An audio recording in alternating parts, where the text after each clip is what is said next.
Good evening, gentlemen. I'm going to talk to you about the Indian subcontinent and the art of war. This is going to be my second video. The first one I had spoken, as you all recollect, about the warfare of the Hindus and the general concepts. But this time I'm going to talk about the East India Company. Now, this was a company which was formed by a royal charter in England, and its purpose was to trade in India. That's all. But the European powers were very keen to have a road to India because India was supposed to be the land of riches, and condiments, spices, and all were going from India to Europe through the Arab world, and the Arabs had direct access to India. The Europeans wanted a direct access, so all the companies, the French, the Dutch, and the British, they formed their companies, including Spain, to try and trade with India. That was the issue. And after Vasco da Gama in 1498 discovered the sea route to India, the flood had started. So, as I've told you, the East India Company was formed by a royal charter in England, and its purpose was to trade with India, and they came here during the time of Jahangir. That is the first time they came. And Jahangir, the emperor, gave them some land in Calcutta, where they set up their small factories. This was the beginning, and it's one of the ironies of history that within a short span of time, a trading company became the ruler of India. In fact, the company's rule, or rather empire, extended greater than even Ashok or Aurangzeb. They occupied and conquered all those areas which Aurangzeb had never gone, like Kerala and Assam. How did it happen that a company which came here to trade suddenly became the omnipotent power in the subcontinent? The biggest reason for it was their military concept. And I'm very saddened when I have to tell you this, that effectively the East India Company's rule, we say, commenced from 1757 to 1857, and in those 100 years they defeated each and every Indian entity, any kingdom, king, Nawab, all were defeated by the East India Company. Now that is a fact of history, and nobody can explain why it would happen. India, of course, was a divided country at that time. There were small states at all places, but during these 100 years, the British produced some great soldiers like Clive, Wellesley, and, and then Octorley, and they really went and played hell into the Indian system. Why did it happen? And why should it have happened? That is what we are going to study now. Gentlemen, I will start from the Battle of Plassey in 1757. At that time, the Mughal Empire was on its last legs. Aurangzeb had died in 1707, and just half a century after that, the Mughal Empire had weakened greatly, and the other empire which had replaced them were the Marathas, and they didn't have much of a hold also, because they also recognized the suzerainty of the emperor in Delhi, and they also had a morbid thought. And as you know, in the famous battle of Panipat in 1761, 100,000 Marathas were killed by Ahmed Shah Abdali, and it was a very sad occasion because again the Marathas showed very poor tactical sense. They were sitting and waiting for Abdali to come in Panipat when she should have gone and attacked Abdali when he was advancing from Kabul to either in Lahore or Punjab or anywhere else. But gentlemen, Marathas had been greatly weakened, and from 1757 to 1857, that's 100 years, the British East India Company took over the entire Indian subcontinent. I think such a thing has never happened in the annals of history, where a trading company comes and takes over an entire country, and then they began to appoint their own governor generals who governed India from the writers' building in Calcutta. Well, gentlemen, that is a fact. Well, during these 100 years, it's on record that they were never defeated. They had four big opponents at that time. The first was the Mughal, the Muslim rulers, and then they had the Marathas, then they were fighting the Gurkhas, and then they were fighting the Sikhs. And in all of them, they beat the hell out of the Indian armies. Now, why should it happen? I mean, it's a very difficult question to answer. But one thing, of course, that the art of war was not practiced by the Indians. That is number one. And number two, the Indians were divided. There was no sense of nationhood. Now, that is the point to note. India was not a nation at that time. Even when Aurangzeb was ruling, India was not a nation. It was a Muslim rule over the subjects who were mostly Hindus, and they paid the jizya tax. So, to become the ruler of this place, the first rulers which came after the Hindu rulers were the British East India Company. And they were very smart, they were able, and they had very dedicated men. And I will say one thing more here, they were also dedicated to the good of the people they ruled. And they brought a lot of good to India, but that I will discuss in a separate video. Now I'm going to talk about military tactics. The East India Company was fighting in India with Indian soldiers. Now that is a point to be noted. They were initially started off by having some soldiers around their factory, which was called the company constabulary. They used to look after the factories, and they were all Indian. And mostly the persons they were recruiting at that time were from Tamil Nadu, that is the Tamilians, and the Bengalis. They were the ones who were the mainstay of the British Indian Army at that time. And we must bear in mind that the Indian Army traces its heritage to this force, and to nobody else. Well, gentlemen, this force began to grow, and the British had a very able man coming into India, and he was Robert Clive. He came as a clerk and was working in the writers' building, then joined the army, and later on became a general. He had a lot of tactical sense, that's number one. And number two, he knew the art of diplomacy, how to break his opponents. And he was very lucky because India at that time was a divided country. India was not a unified country. The Mughal Empire had broken up. There was the Nawab in Awadh, there was the Nawab in Hyderabad, then there was the Sultan in southern India at Mysore. And then the British had to cope with the Marathas. The Marathas had taken over after the death of Aurangzeb, and they were ruling for about 40 or 50 years, but they never had full control over the country at any time. The third persons they were meeting, they were going to battle were the Gurkhas. The king of Nepal felt threatened, and he sent in the Gurkha forces who were thoroughly beaten by the British. And then the last bastion which the British conquered was Punjab, which had gone into a state of anarchy after the death of Ranjit Singh. Well, gentlemen, the saga of the East India Company commences with the Battle of Plassey. Now, there was another opponent of the British in India, and they were the French. And France and England were having a war in Europe, and that war was extended to India. The French sided with Indian rulers who were opposed to the British and tried to give them as much weaponry, guns as they could and help them.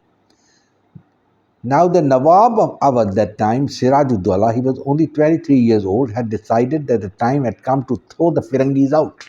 Wonderful, good idea. But he didn't have any strategic or tactical sense because he committed some blunders. First of all, he attacked Fort William, that is Calcutta, captured the city, the fortress, and then there is an allegation, may be true, may not be true, and Indian historians are now doubting it, but then they call it the Black Hole of Calcutta, where he put a unspecified number of Europeans in one room without any air to breathe, and many died inside. Then he did another very stupid thing. He just walked away from that place, left the place, and went back to Awadh. In the meanwhile, Robert Clive was the man who was getting his forces ready, and he brought in the Indian troops, that is, the Madras troops, officered by the British, to Calcutta. In those days, there was no Coromandel rail or something that you could come from Madras to Calcutta, so they came by ship up the Hooghly River through the Bay of Bengal, and they encamped in Calcutta at Fort William. Then, gentlemen, the Nawab had built up a force, a tremendous force of about 100,000 persons. But numbers alone do not tell the story, though concentration of force is one of the principles of war. Well, gentlemen, what actually happened that day was the Nawab had committed a mistake as it is by vacating Calcutta, and then he was regrouping with the help of the French who had given him guns for the battle at Plessis. Plessis is a small village about 100 kilometers from Calcutta. Clive had also got ready, but he had only about 15,000 soldiers in comparison, but he had guns. So did Sirajudollah. Now, Siraj had guns given by the French, which had a longer range but were less lethal, while the British guns were having a shorter range, but they could have spread more devastation. Then, gentlemen, what happened after that was something strange. Now, India has been riven by traitors throughout history. And here we had a chap called Mir Jafar, who was the general of the army of Sirajudollah. Overnight, he wanted to be Nawab, and he went and joined Robert Clive. It's a very stupid thing, which he did. And he's got the title of the Gaddar-e-Hind, but that's got no meaning. Because when the battle commenced next day, the army was confused because Mir Jafar had withdrawn and they didn't know who was the commander. And in the battle, the British won a decisive victory. One reason for this was, of course, the weather gods. It had rained that day and the French had not covered their guns and they couldn't use them, while the British had covered their guns and they used them to lethal effect. Gentlemen, it's a record that a force of about 15,000 beat an army of about 100,000, and it was basically because of a lack of morale and lack of application of mind and strategy. Of course, you can't blame Sirajudollah. He was only 23. And then Mir Jafar's son got him captured and his head was cut and he was executed. All that's part of the game. And Mir Jafar was made Nawab, but he was all the time at the beck and call of Robert Clive. So this was the beginning. The East India Army now began to grow and it became a proper fighting force. Then the British had a very excellent Governor General who came after Clive, and he was Lord Wellesley. His younger brother, who was the Duke of Wellesley also, came to India and he was a soldier. And he encamped in Madras and his aim was to finish off Tipu Sultan. Now, after beating the people in the Nawabs in Awadh and Bihar, the East India Company in Bengal had become the supreme power. And now they were spreading their tentacles, and the next man they felt they must deal with is this gentleman, the Sultan at Seringapatam, that is Tipu Sultan. Now, as I've told you, he was also under the influence of continent of Circe, and he didn't realize the strategic importance of anything, and he was the man who had to fight the Duke of Wellesley. Now, the Duke of Wellesley took his army, rather the Indian army, basically the Madras sepoys, and they began to march from Madras to Mysore. And that's a distance of about 200 kilometers or maybe more. And it took him over a month to come through that. And during this 1 month, Tipu Sultan, instead of showing any strategic sense, holed up in his fortress in Sringapatnam, waiting for the Duke to come. That's a typical Durg mentality. And he was doomed. There were traitors inside his castle, inside his fortress. They betrayed him. Ultimately, the entire fortress was captured by Wellesley, and that was the end of the story. He was killed, of course. And the Duke later on, just for information, gentlemen, was recalled to England, and there he was christened as the Duke of Wellington, and he led the Allied forces that defeated Napoleon in the famous Battle of Waterloo in 1815. So the wars with Tipu Sultan are important because it crushed any opposition to the British in South India, who were now becoming supreme. They spread their tentacles, and many of the states like Kerala and the smaller kings, they all sided with the British and accepted their suzerainty. Next, the British turned their attention to the Marathas. The Marathas had been badly beaten, as I told you, in the 1761 battle at Panipat, and they were a demoralized lot. And the Maharada leaders, Shivaji and his clan were not there. That is, Scindia and Holkar were the leaders, and they decided to fight the British. But it was an unequal fight because the British were far superior in tactics, in weaponry, in everything. And when I say the British, I don't mean the English soldiers, which only constituted 10% of the strength of the East India Army. 90% of it were the sepoys, basically from, as I've told you, from Madras and Bengal. That's why a number of times they were called the Bengal Regiment also, because people who were from Bengal were the Bengal Regiment and the Madras Regiment. Now the Marathas couldn't stand against the British, and in number of battles, including the famous Battle of Hislop, close to Indore, the Marathas were beaten badly. And very soon, the Maratha Confederacy collapsed. Actually, the Maratha Confederacy is a bit of a misnomer because they didn't control India at any stage the way Aurangzeb controlled. And I have information, and I have been reading, that even at the height of their power, the Peshwa gave due deference to the emperor in Delhi. He was a titular head, but they looked after him. They gave him due respect. Why?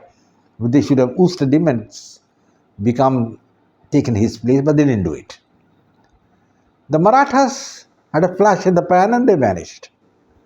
The British then turned their attention to two wars which they had with the Gurkhas, that is in 1814 and 1816. Now, the Gurkhas fought very well, and in one of the battles, they even captured the British general. The commander of the British army at that time, I think, General Octorley, and he was a good general. But at the same time, the British officers who had planned the campaign were able to beat the Gurkhas, who got defeated, and the king of Nepal then folded his hands to the British. At that time, the only force left in India was the state of Punjab, which was ruled by Ranjit Singh. He died in 1840, and once he died in 1840, within 5 years, the stage of anarchy had set in Punjab. There were a lot of traitors in Ranjit Singh's cabinet, including the Prime Minister and Gulab Singh and the General Tej Singh. They betrayed the Sikh army completely, and Rani Jindan couldn't do anything also. And ultimately, in wars lasting, which are called the First Sikh War and the Second Sikh War, except for one or two battles where the Sikhs gave a good account of themselves, that is at the Battle of Mudki and then at the Battle of Chillianwala, where they defeated the British. I think this is the only occasion in the history of these 100 years from 1757 to 1857 where the British lost a major battle, and they lost it only to the Sikhs in the famous Battle of Chillianwala, which was fought on the banks of the Jhelum, on the same place where Porus had fought with Alexander. Well, gentlemen, the Viceroy was so incensed after the decease that General Lord Gough, the British commander, was removed from command, and Charles Napier was brought from England. Now, it took Charles Napier over a month to sail from England to India. In the meanwhile, Lord Gough made amends, and he defeated the British in the Sikhs in the Battle of Gujarat. And after that, the British had annexed the Punjab. That was the last bastion which was left. In between, the British also used the Madras sepoys for the campaign in China. And in 1842 and 1856, in the famous Opium Wars, the Indian army, that is the Madras sepoys, were transported by ship to China, and in the battles they fought, they beat the hell out of the Chinese army. Now the question is that the Indian soldiers, when they were fighting under the command of the British officers, they were very good, very effective. While the same soldiers, when fighting on the side of the Indian kings like the Marathas and the Nawabs and Tipu Sultan, and including the Nizam of Hyderabad, who had also broken away from the Mughal Empire, but the Nizam was a very intelligent man, and he straight away made peace with the British and sided with them. So they let him continue. So, gentlemen, this situation in the Indian subcontinent at that time was very fluid. There were 4 to 5 centers of power, but one by one, the British defeated each one of them. And the reason was that though they used the Indian soldiers for these battles, the command was always with the British generals who properly planned out the campaign, followed the principles of war, and it was not an unruly force fighting here and there. It was a very, very lethal force, professional force, and even the French could not beat them. Gentlemen, in 100 years, it's on record that the East India Company never lost any major war. They lost a battle or two, perhaps. As I told you, they lost at Chillianwala. Mudki was a draw. But overall, at every stage, the British won the wars. And this is something which Indians must explain. How come that every battle which the Indians fought with the British, they were defeated? The reasons are many. The first is a lack of strategic sense. Second is a lack of unity of command. There were so many people fighting each other also. And thirdly, they had no vision. While the British had a vision to spread the British Empire in the name of the king and expand their control all over the world, while our leaders had no such gumption, they didn't even know what they were fighting for. And some of them were fighting only for their small state or something, and nobody knew about the concept of India.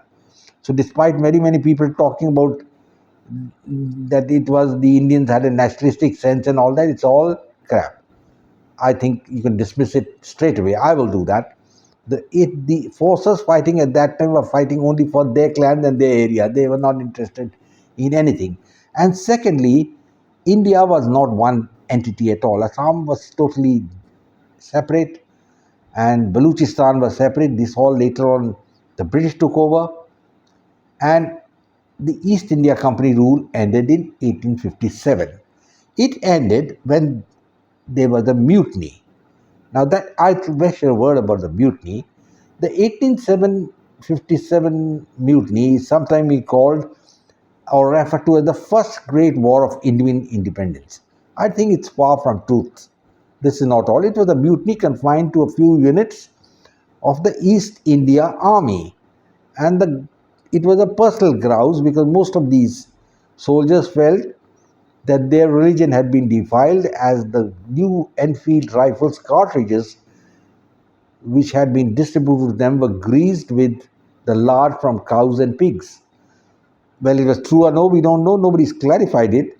But this spread, and there was a revolt in a number of places like Meerut, Lucknow, Kanpur, Delhi, and the mutineers declared Bahadur Shah Zafar, who was the last Mughal emperor, as their leader. So this is the point which I am coming to, that the Mughal Empire actually was recognized by everybody, including the Marathas, as the head of India. And they continued till 1857. And mind you, other than these few places which I mentioned to you, like Meerut and all that, there was no fighting anywhere else. The whole of Maharashtra, the whole of South India, the whole of Punjab, Assam, there was not a ripple. Nobody raised a gun against the British at that time. In fact, the Sikhs and the Gurkhas, they joined up with the British. And the siege of Delhi was broken by the Sikh forces. And that is how the British became omnipotent in India.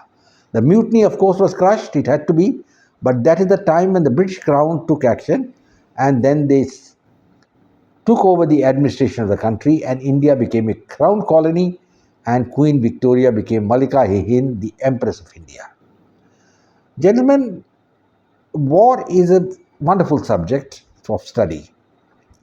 When I was doing my post-graduation in the Staff College in Military Studies, with degree being awarded by the Madras University, we had a study in detail of these campaigns of the East India Company, because the Indian Army traces its heritage to the force which was raised by the East India Company and later on by the British Crown, because the East India Army became the British Indian Army, and the Indian Acts, the Air Force Act, the Navy Act, and the Army Act are all based on the 1893 Articles of War.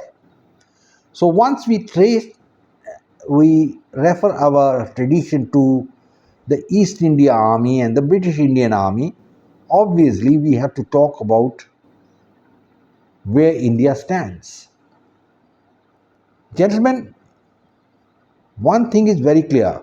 The Indian soldiers were very good fighters, excellent material fodder, but the Indian generals, the kings, had no strategic sense.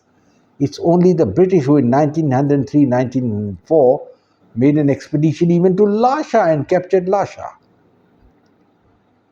But those 100 years earlier, from 1757 to 1857, are a black chapter in the history of India. I think there's nothing to feel very glorious about it, because this was the period when the entire country fell in the hands of the East India Company thanks to their superior military technology and their gamesmanship. And after 1857, let me tell you, the people or the soldiers who were from Awadh and Bengal were disbanded and were no longer recruited, and the recruitment was then changed to Sikhs, Gurkhas, Rajputs, and others who had always supported the British. Now look at Rajasthan. The Rajputs were there, but they never fought the British. They were always on the side of the British. Most of the Hindu kings were on the side of the British. Even Tipu Sultan had removed a Hindu king, and he was the Wadiyar, and he was restored by the British. And the one people who benefit the most from the British rule were the Hindus, because for the first time they began to live freely. So one can look at the East India rule as company rule as with mixed emotions. Definitely militarily they were very good, very superior to the Indian military, whether in tactics or in weaponry, discipline, planning, conduct of the campaigns, keeping the supply lines leady, looking at the strategic picture, which Indians never did. And even the so-called Rani of Jhansi, we give her a great praise. I also like her bravery, but she was fighting only for her state. She had no concept of India. So that part we must bear in mind, that if at all we have got nationhood, let's give devil his due. That is the East India Company and then the British Raj. But the East India Company will remain forever in the books of history as one of the great conquerors of the world. I have yet not been able to reconcile to the fact how a company which came as a trader to India went and captured the entire subcontinent, something which even Aurangzeb never had. Well, gentlemen, the proof of the pudding is eating the results. And the Indian Army now, which is a highly professional force, is derived, traces its ancestry to the British Indian Army, which actually originated from the East India Company and the British Raj. Okay, gentlemen, I hope you like my video. Share it with your friends. Come back and I'll give you some more interesting videos. And glory to India, and goodbye and God bless.